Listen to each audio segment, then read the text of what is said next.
Hello जी, कहिए क्या बात कर रहे हो? ठीक है, मैं टीम भेजता हूँ। हवलदार, मुझे लगता है 2 दिन से जिस बस को हम यहाँ ढूंढ रहे थे वो 100 किलोमीटर दूर नहर में मिली है। जल्दी गाड़ी निकालो, हमें अभी चलना होगा।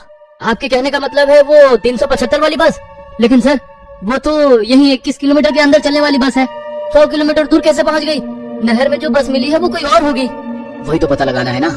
इंस्पेक्टर अपने साथ टीम लेकर नहर के पास पहुंच गया था। क्रेन की मदद से जब उस बस को नहर से बाहर निकाला गया तो देखा वाकई वही बस थी जैसे पिछले 2 दिन से पुलिस ढूंढ रही थी। इस बस के बारे में कंप्लेन आई थी ना? कौन था वो जिसने कंप्लेन कराई थी? सर 2 दिन पहले रात के 3 बजे एक बूढ़ी औरत और एक 22-23 साल का लड़का आए थे। अजीब अजीब सी बातें कर रहे थे। उनकी बातों का कोई सर पैर नहीं था, इसलिए हमने उन्हें भगा दिया था। बुलवाओ उन्हें। और हाँ, जिस डिपो की ये बस है वहाँ से भी बुलवाओ किसी को जो ड्राइवर के बारे में जानकारी दे सके। कुछ ही देर के बाद बस का मैनेजर और वो बूढ़ी औरत इंस्पेक्टर के सामने खड़े हुए थे। ये बस तुम्हारे डिपो की थी ना? जरा पहचान करके बताओ, ये ड्राइवर और कंडक्टर तुम्हारे बस के ही हैं? जी सर, ये हमारे ही डिपो की बस है। 3 दिन पहले आखिरी बार ये बस प्रेग्नेंट हिल्स के लिए निकली थी, लेकिन अचानक से कहाँ गायब हो गई कोई नहीं जानता। नहीं सर, 3 दिन नहीं, 2 दिन पहले रात के 2 बजे मैंने फ्रेग्रेंट हिल्स जाने के लिए यही बस ली थी। बस में एक ड्राइवर और एक लेडी कंडक्टर भी थी। बस में मेरे साथ साथ एक कपल और एक 22 से 23 साल का लड़का भी चढ़ा था। वही लड़का जो मेरे साथ पुलिस में कंप्लेंट दर्ज कराने के लिए भी आया था। और वो कपल, वो कहाँ गए? उनकी तो डेड बॉडी भी नहीं मिली बस के अंदर से। हाँ, वो लोग थोड़ी दूर पर ही बस से उतर गए थे। उसके बाद 3 लोग बस में चढ़े जो दिखने में बहुत ही अजीब से नजर आ रहे थे। मैंने उस दिन इंस्पेक्टर को बताया था, लेकिन किसी ने भी मेरी बात पर यकीन नहीं किया। वो 3 लोग इंसान नहीं थे सर, मैंने खुद अपनी आंखों से देखा, वो कुछ और ही था। बूढ़े की बातें सुनने के बाद इंस्पेक्टर का दिमाग चकराने लगा था। ठीक है, तुम जाओ। हवलदार, रूट नंबर 375 की सारी फुटेज निकलवाने को कहा था ना, क्या हुआ उसका? सर रूट नंबर 375 की पूरी फुटेज मैंने खुद चेक की है। ये बुढ़िया और वो लड़का जहाँ पर उतरे उसके आगे बस पूरे रूट पर कहीं भी नजर नहीं आई। इनके उतरने के बाद पता नहीं बस कहाँ गायब हो गई। तुमने जाकर कैमरे चेक किए? हो सकता है आगे के कैमरे खराब हो। नहीं सर, कैमरे खराब नहीं है, सारे फुटेज है हमारे पास, लेकिन ये बस उस रूट पर आगे कहीं गई ही नहीं। अचानक से ना जाने कहाँ गायब हो गई। सर एक और बात, ये एक छोटे से रूट पर चलने वाली बस है। इसमें 20 किलोमीटर से ज्यादा चलने का डीजल ही नहीं था। अगर बस 100 किलोमीटर दूर यहाँ नहर तक आई है तो जरूर कहीं ना कहीं डीजल भरवाया होगा। आप सीसीटीवी निकलवाइए ना। मैनेजर की बात सुनकर इंस्पेक्टर सारे पेट्रोल पंप्स की फुटेज निकलवाता है, लेकिन एक भी फिलिंग स्टेशन पर बस नजर नहीं आती। सर 5 बॉडी को पोस्टमार्टम के लिए भेज दिया है। डॉक्टर का कहना है कि ये बॉडी तो 2 दिन पुरानी नहीं है, बल्कि इसमें से जो 3 बॉडीज हैं जिनके शरीर पर अजीबोगरीब से कपड़े थे वो तो इतनी बुरी हालत में है कि लगता है हफ्तों से पानी में ही थी। और ड्राइवर और कंडक्टर की भी कम से कम 1 हफ्ते पहले मौत हुई होगी, ऐसा लगता है। इंस्पेक्टर को कुछ समझ में नहीं आ रहा था कि ये पहली आखिर है क्या। ऐसा कैसे हो सकता था? ड्राइवर और कंडक्टर को 2 दिन पहले उस बूढ़ी औरत ने अपनी आंखों से देखा था। इसका मतलब उनकी मौत तो इन 2 दिनों के बीच में ही हुई है। पहलुओं को सुलझाने के लिए इंस्पेक्टर जाकर बस का फ्यूल टैंक खोलकर देखता है और जो सामने उसे नजर आता है उसे देखकर उसे मानो करंट सा लग जाता है। बस का फ्यूल टैंक लबालब खून से भरा हुआ था। साल 1995, रात के तकरीबन 2 बज रहे थे।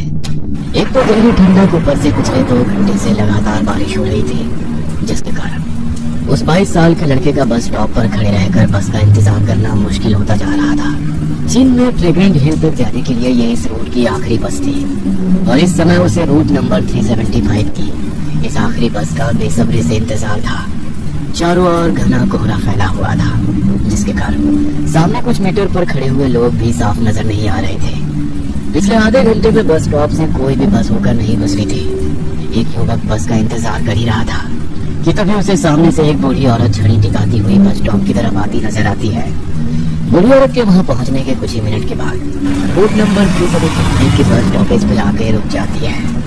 वो बूढ़ी औरत और युवक बस में चढ़ जाते हैं। बस आगे बढ़ने ही वाली थी कि तभी कोई बस को हाथ हिलाकर रोकने का इशारा करता है। ड्राइवर ने एक बार फिर ब्रेक लगा दिया था। एक कपल हाथों में हाथ डाले बस में चढ़ते हैं और ड्राइवर के पीछे वाली सीट पर बैठ जाते हैं। वो बूढ़ी औरत और लड़का भी बस में आमने सामने वाली सीट पर बैठ गए थे। बस में कुछ मिलाकर सिर्फ 4 ही सवारियां थी। ड्राइवर ने एक बार फिर इधर उधर देखा।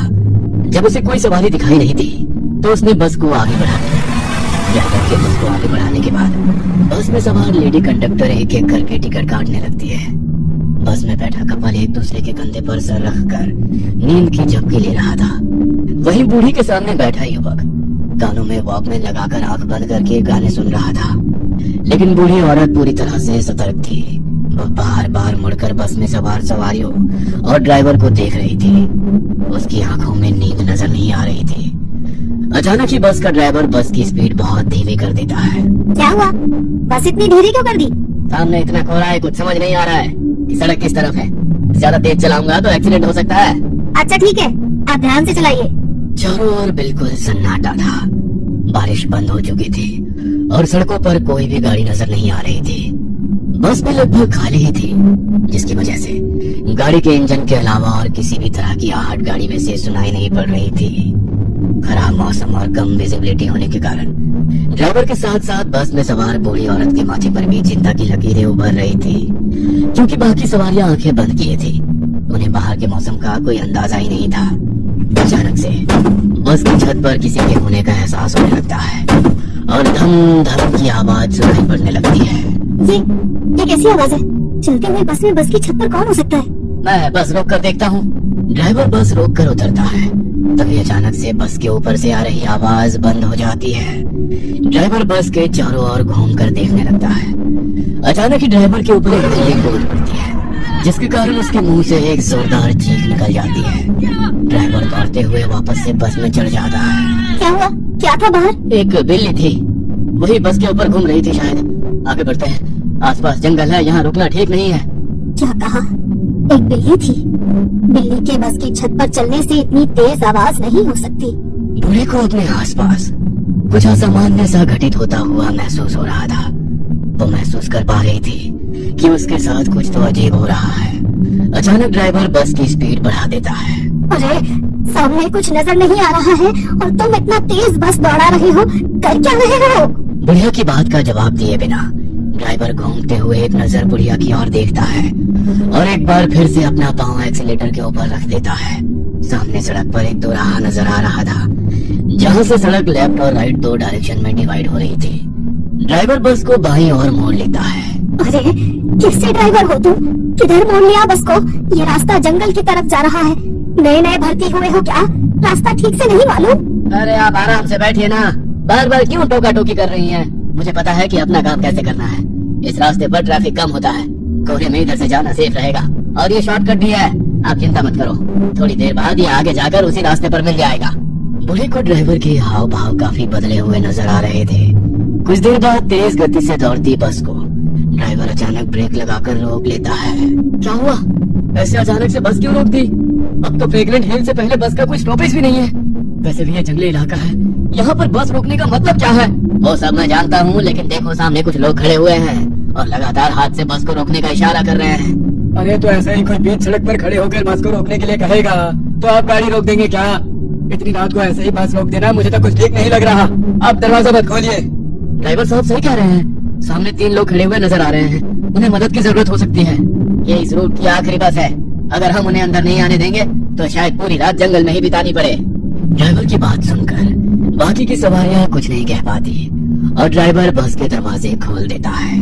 बस का दरवाजा खोलने के बाद 3 लोग बेहद धीमी रफ्तार से चलते हुए बस में चढ़ जाते हैं। ये 3 लोग जब बस के अंदर आते हैं तो बस के अंदर बैठी सवारियां उन्हें देखकर बुरी तरह चौंक जाती हैं। बस में चढ़ने वाले 3 लोगों में से 2 ने बीच वाले आदमी को इस तरह से पकड़ा था जैसे वो शराब पिए हो या खुद से चलने के लायक ना हो।